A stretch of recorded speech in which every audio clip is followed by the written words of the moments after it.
cancer. Le cancer a pris mon père. Pas d'un coup. Non. Il a mangé lentement. Comme une bête silencieuse. Caché dans le corps, ça ne crie pas dehors. Mais dedans, ça hurle. Ça brûle les forces. Ça vole les joues. Ça change un regard de père.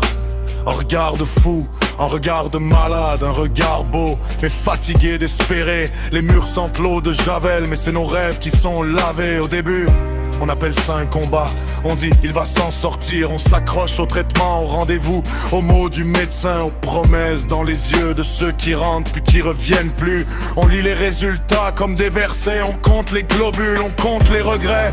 On surveille les petits signes comme des lumières qui vacillent. On se dit que demain va gagner même si la nuit nous déshabille. Mais après 7 ans, 7 ans à espérer, 7 ans à regarder son corps fondre sans jamais rien avouer, 7 ans à prier sans toujours le dire. On comprend que parfois l'espoir aussi commence à mourir. 7 ans à tenir debout dans des couloirs trop polis, 7 ans à cacher nos doutes dans des cafés de nuit, 7 ans à voir sa force couler goutte par goutte.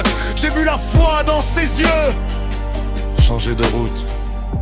Un jour, le médecin a félicité mon père. Votre traitement est réussi. La phrase sonnait claire. Mon père a demandé. Donc je vais mieux. Et là, le silence a fait le reste, comme un mur sans issue. La phrase est tombée comme une porte d'hôpital qui se ferme, non. Vous avez seulement vécu plus longtemps que la moyenne. Il vous reste environ 2 mois. 2 mois dans le calendrier. 2 bombes dans ma poitrine, 2 mois après 7 ans de guerre. On lui donnait 2 mois de paix, 2 mois pour comprendre, 2 mois pour tomber, 2 mois pour partir, 2 mois pour dire au revoir à une vie entière qu'on veut retenir. Mais même ça, le cancer l'a volé. À peine le temps de maigrir encore sans jamais se reposer. À peine le temps de respirer entre 2 signaux. À peine le temps de regarder ceux qu'il aimait avec ce regard plein de mots. Ce regard qui disait tout, sans la force d'expliquer. Avec la bouche trop sèche et les lèvres fendillées. La chignon brûlait, le cri en lui. Mais le cri restait là, dans les murs, dans les draps blancs, dans chaque pas que je fais là-bas. Dans mes souvenirs, dans ce silence qui fait plus de bruit qu'une tempête dans la nuit.